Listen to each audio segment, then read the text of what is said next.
Luke Bennett had always believed that time healed all wounds, but 5 years after the incident that drove him from his successful veterinary practice in Minneapolis, the memories still haunted his dreams. The image of 12-year-old Emily Matthews clutching her dead horse's halter, her small shoulders shaking with sobs, was seared into his consciousness. What should have been a routine surgery had gone catastrophically wrong when the horse, a beloved show jumper named Starlight, had an unexpected reaction to the anesthesia. Despite Luke's desperate efforts to save her, the mare had died on the operating table, taking with her not only Emily's dreams but also Luke's confidence in his abilities as a veterinarian. The tragedy had rippled through the tight-knit equestrian community. Emily, a promising young rider who had qualified for the Junior Nationals, never returned to the sport. Her parents' lawsuit, though eventually settled out of court, had been the final push that sent Luke retreating to his grandfather's remote cabin in Montana's Bitterroot National Forest. The old man had passed away 2 years earlier, leaving Luke the property in his will, as if somehow knowing his grandson would one day need a refuge from the world. The cabin, nestled deep in the woods where the nearest neighbor was 5 miles away, had become both his sanctuary and his prison. Luke maintained a small veterinary consulting business online, reviewing cases and offering second opinions, but he hadn't touched an animal in a medical capacity since that fateful day. The isolation suited him, or so he told himself, even as the walls of the cabin seemed to close in with each passing season. February 2023 brought one of the harshest winters in recent memory.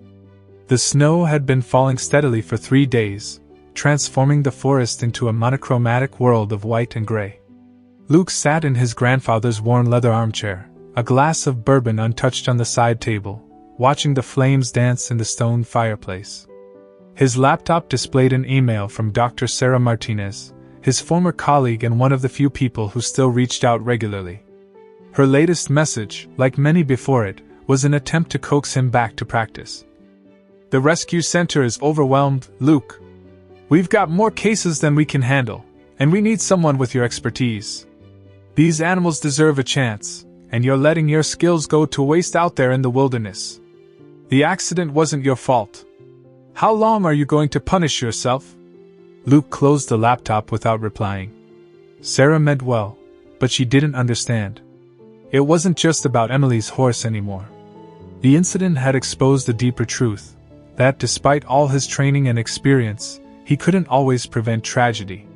The weight of that responsibility had become unbearable.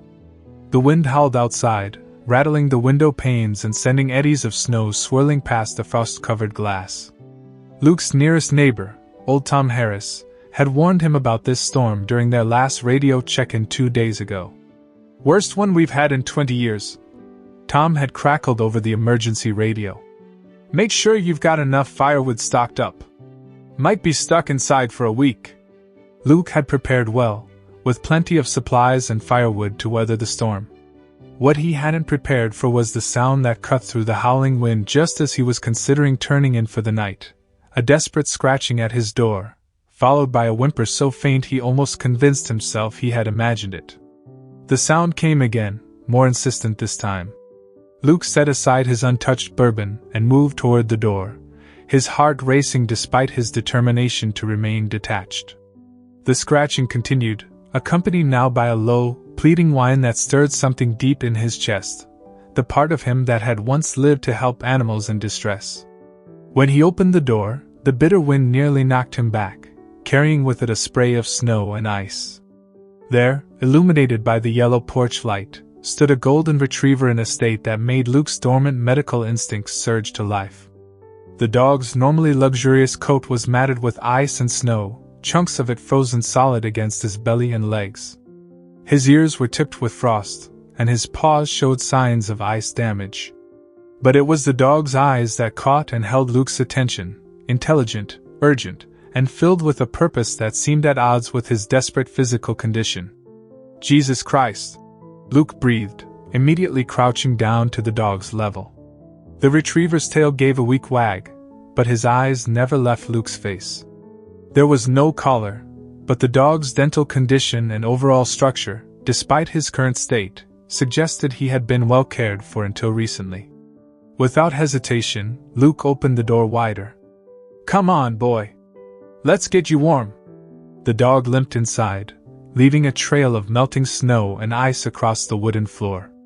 Luke quickly closed the door against the howling wind and headed for the bathroom, gathering every towel he could find.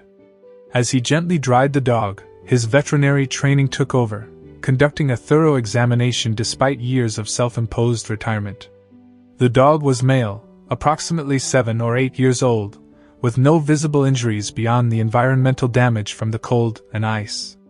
His paw pads were raw and cracked from the frozen ground, but his joints showed no signs of frostbite. He hadn't been out in the elements for too long, which raised the question of where he had come from. The nearest properties were miles away, and in this weather, travel was nearly impossible. "You must be starving," Luke murmured, heading to the kitchen. He kept some basic pet supplies for the occasional stray that wandered near his property, though it had been months since he'd last needed them. He poured a bowl of kibble and another of fresh water, setting both near the fireplace. The dog ate slowly and methodically, displaying the manners of a well-trained pet. After finishing about half the food, he moved to the water bowl, drinking deeply before settling down on the rug near the fire.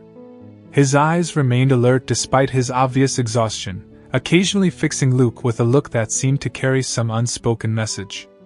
As Luke watched the dog drift into an uneasy sleep, his mind wandered back to his last day at the clinic. He had performed thousands of successful surgeries over his career, saved countless lives, and yet it was the one failure that defined him now. Emily's face appeared in his mind again, not just her grief over Starlight, but the look of betrayal in her eyes when she'd said, "You promised you'd save her." The memory was interrupted by a soft whine from the sleeping dog. He was twitching in his sleep, paws moving as if running from something.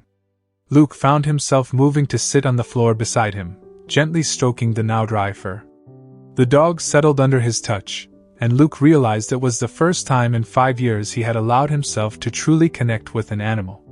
The night passed slowly, with Luke drifting in and out of sleep in his chair, periodically checking on his unexpected guest. The storm continued to rage outside, but inside the cabin, a fragile peace had settled. It was broken shortly after dawn by another sound at the door, different from the previous night's scratching, higher pitched and more frantic. The golden retriever was instantly alert, rising to his feet with more energy than he'd shown the night before. His tail began wagging furiously as he looked between Luke and the door, letting out a soft bark that seemed almost like a request. Luke opened the door to find a German Shepherd puppy, no more than 6 months old, shivering in the morning cold.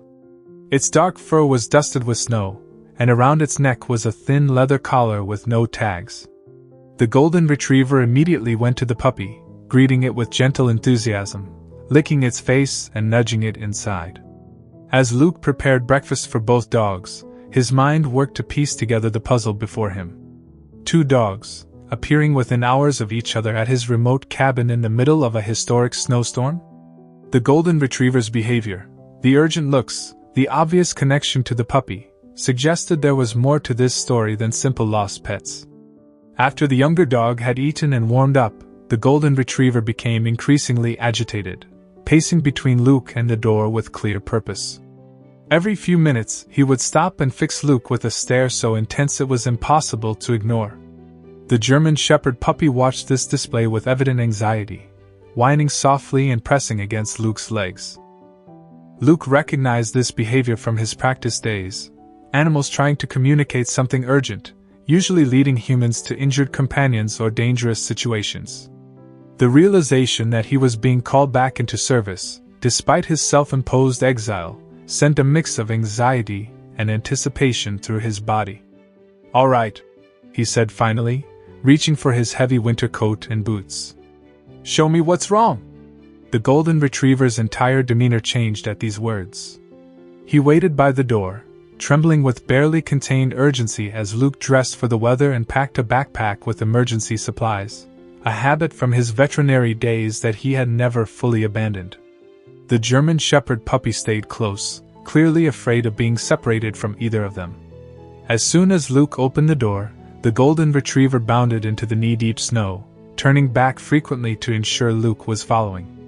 The morning was blindingly bright, the storm having left behind a world encased in white. Luke's boots crunched through the fresh powder as he followed the dog's trail, the puppy struggling but determined to keep up. They headed northeast, moving deeper into the forest. Luke knew this area well from his solitary hikes, but the dogs led him along a path he'd never noticed before. After about 20 minutes of trudging through the snow, the golden retriever stopped abruptly, turning to Luke with a low whine that seemed to carry a warning. The sound reached him moments later, barking, but muffled, as if coming from somewhere enclosed.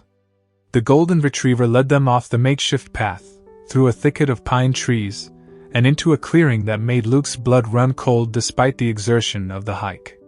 Hidden by the natural formation of the land and a screen of evergreens stood a dilapidated structure that might once have been a hunting cabin but had clearly been modified for a more sinister purpose. The windows were boarded up, and heavy chains secured the door, but it was the rows of outdoor kennels that told the real story.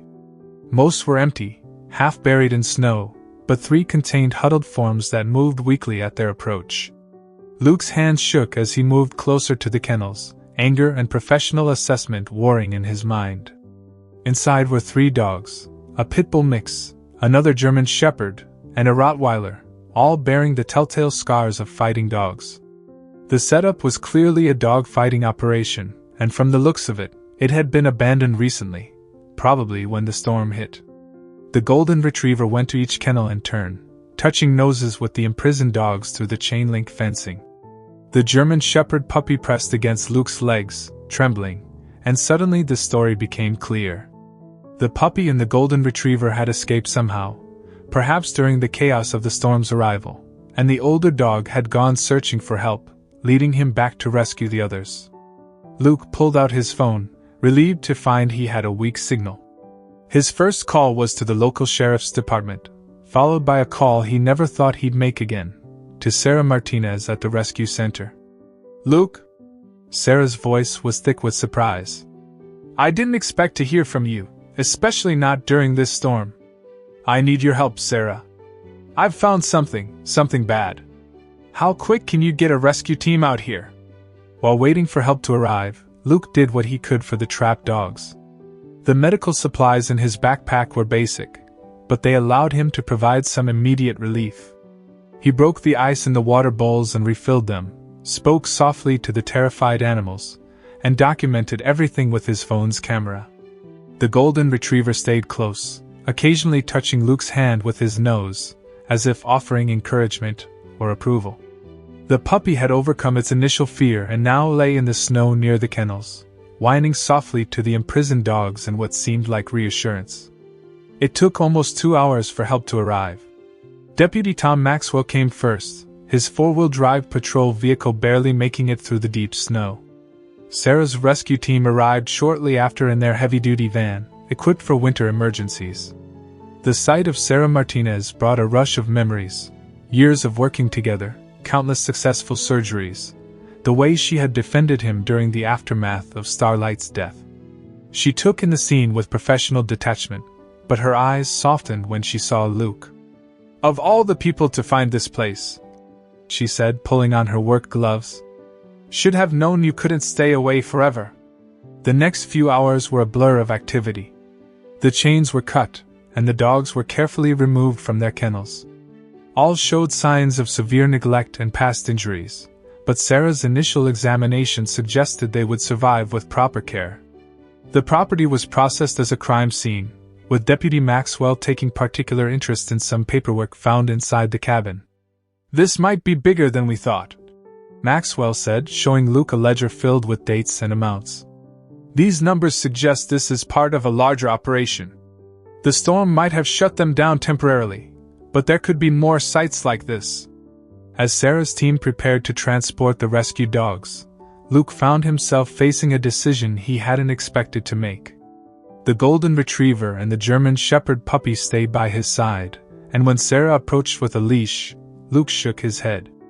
"These two," he said, resting his hands on both dogs' heads, "they're staying with me. If no one claims them, that is." Sarah's smile was knowing. "I'll start the paperwork." Given where we found them, I doubt anyone will be coming forward. She paused, studying her old friend. You know, Luke, what happened with Starlight. It wasn't your fault. Sometimes things go wrong despite our best efforts. These dogs here? They needed someone with your skills, your compassion. They needed you to be the vet you are. The drive back to his cabin was easier, following the tracks they'd made earlier. The golden retriever, whom Luke had started calling Hero, trotted alongside him while the puppy, now named Scout, rode in his backpack, too tired to make the journey on foot. That evening, as Luke sat in his grandfather's chair with both dogs sleeping peacefully by the fire, he found himself opening his laptop again. This time, instead of closing Sarah's email, he began to type. Sarah, you're right. I've been hiding long enough. Those dogs today, they needed help, and for the first time in 5 years, I didn't hesitate. Maybe it's time I stopped punishing myself for something I couldn't control. The rescue center needs a vet? I'm in. Over the next few months, the case broke wide open. The paperwork found in the cabin led to the discovery of a multi-state dog fighting ring that had been operating for years. Several properties were raided, and dozens more dogs were rescued. Luke testified at the trials, describing how Hero had led him to the site, and the story caught national attention. But the most significant development came 6 months after that snowy night, when Luke received an unexpected visitor at his cabin.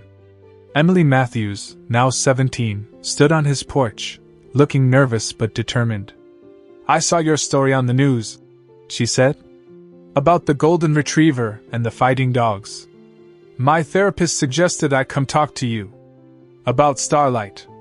They talked for hours, sitting on the porch while Hero and Scout played in the yard. Emily spoke about her grief, her anger, and finally, her understanding that accidents happen despite the best precautions. Luke shared his own guilt and regret, and how 2 desperate dogs on a winter night had helped him find his way back to his calling. Before she left, Emily hugged him. I'm starting to ride again, she said. Different horse, different dreams. But I'm not afraid anymore. And Dr. Bennett? Neither should you be. 1 year after Hero first scratched at his door, Luke's cabin had transformed from a place of isolation to a hub of healing. He had converted part of the property into a small veterinary clinic specializing in rescue cases, working closely with Sarah's organization. The original cabin became a recovery space for traumatized dogs, with Hero serving as a gentle mentor to newcomers and Scout providing playful encouragement. The story of the frozen golden retriever who begged to enter a stranger's house that winter night became more than just a tale of rescue. It became a testament to the healing power of compassion, not just for the animals saved, but for the man who saved them. In the years that followed, Luke's cabin in the Montana woods remained a beacon of hope, a place where second chances were born, and where the simple act of opening a door to someone in need continued to transform lives, both human and animal alike. Hero lived to be 14, spending his golden years as a therapy dog, helping to rehabilitate other rescued fighting dogs and showing them that trust and love were possible even after the darkest experiences. Scout grew into his role as Hero's successor, carrying on his legacy of helping others. And on clear nights, when the stars shine bright over the Montana forest, visitors to Luke's cabin swear they can still feel Hero's presence in the gentle way rescued dogs begin to trust again, in the courage they find to overcome their past traumas. Luke's redemption story sparked a movement in the veterinary community. The case of the abandoned fighting dogs led to stricter legislation against animal cruelty, and his testimony helped secure funding for rural animal rescue operations. But perhaps more importantly, it inspired other veterinarians who had faced their own traumas to find their way back to healing. Emily Matthews became a regular visitor to the cabin, spending her college summers interning at Luke's clinic. She specialized in equine therapy, using her experience with Starlight to help other young riders overcome their fears. The tragedy that had once torn them apart had transformed into a bond of understanding and shared purpose. Sarah Martinez expanded her rescue center's operations, collaborating with Luke to create a network of safe houses for rescued animals across Montana. The cabin became known as Hero's Haven, A place where the most difficult cases could find peace and rehabilitation. Luke's expertise in trauma cases made him the go-to consultant for rescue operations throughout the Northwest. On Hero's last day, as winter snow fell softly outside the cabin windows, he lay by the fireplace where he had first found warmth that desperate night. Scout, now a dignified adult dog, never left his side. Luke sat with them both, remembering how a single scratch at his door had changed not just his life, but countless others. "You saved me, old friend," Luke whispered as Hero took his final breath. "You saved us all." The legacy of that snowy night continued to grow. Luke established the Heroes Hope Foundation, providing medical care for rescued animals and supporting veterinarians dealing with professional trauma. The foundation's logo featured a golden retriever standing in the snow, a beacon of hope against the darkness. Scout carried on Hero's work with his own unique spirit, becoming known for his particular gentleness with puppies rescued from fighting operations. His intuitive understanding of traumatized animals made him an invaluable partner in Luke's work, and together they continued to transform the cabin into a sanctuary where healing seemed to permeate the very air. 10 years after that fateful night, Luke stood on his porch watching a new generation of rescue dogs play in the snow. The cabin had grown into a full facility, with state-of-the-art medical equipment housed in buildings that maintained the rustic charm of the original structure. Yet the heart of the operation remained the same, the simple belief that every animal deserved a chance at healing, and every person deserved a chance at redemption. Emily, now a respected equine therapist, had established her own program on the property, using rescued horses to help children overcome trauma. The sight of young riders finding their confidence again brought a special joy to Luke, healing the last wounds of his past. The story of the frozen golden retriever became legend in veterinary circles, taught in schools as a testament to the profound bonds between humans and animals. But for Luke, it remained deeply personal, a reminder that sometimes the greatest acts of healing come from those we think we're saving. On quiet evenings, when the Montana wind whispers through the pines, Luke often sits in his grandfather's old chair, surrounded by new generations of rescued dogs. Scout, his muzzle now gray but his spirit still strong, rests at his feet. And sometimes, in the play of firelight and shadow, Luke catches a glimpse of Hero's spirit in the eyes of every animal that finds its way to his door. The cabin in the woods, once a refuge for a broken man, stands as a testament to the transformative power of compassion. It remains a place where lost souls, both human and animal, find their way home, guided by the enduring legacy of a brave golden retriever who refused to give up on those left behind. And so the story continues, carried forward by each new animal that arrives at the cabin door, each veterinarian who rediscovers their calling, and each life touched by the ripples of that single act of courage on a cold winter night. For in the end, it proves that the greatest healings often come not from running away from our pain, but from opening our doors to those in need, even when, especially when, we think we're the ones who need saving. In the years that followed, Luke never forgot the lesson Hero had taught him, that sometimes the bravest thing we can do is simply open the door when compassion comes knocking. And on snowy nights, when new rescued animals arrive at Hero's Haven, they find not just shelter from the storm, but a place where hope and healing are as natural as the changing of seasons, and where every scratching at the door might just be the beginning of another story of redemption.